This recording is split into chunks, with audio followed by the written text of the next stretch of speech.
Welcome to Samba Samba. Enjoy the video. In this video, I will explain how to put your Honda Accord in neutral with a dead battery.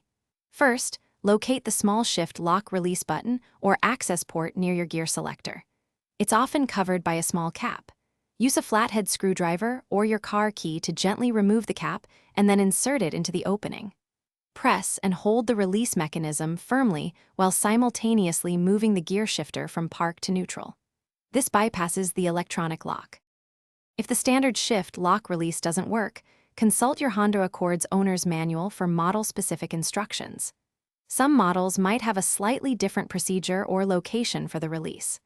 Always ensure the parking brake is fully engaged before attempting to shift the vehicle, even with a dead battery, to prevent unexpected movement.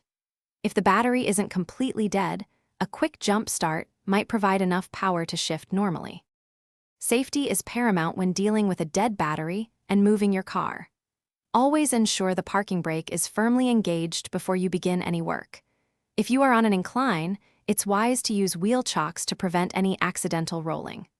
Once your Honda Accord is successfully in neutral, it can be safely pushed, rolled, or prepared for towing without causing damage to the transmission. To avoid future dead battery issues, consider having your battery tested regularly, especially if it's several years old. A failing battery can leave you stranded unexpectedly. Replacing an old battery proactively is a smart investment for reliability. Remember to check the description below for a link to the new Kindle Paperwhite and other great deals. Thanks for watching and drive safely. Thanks for watching. Consider subscribing if we helped you.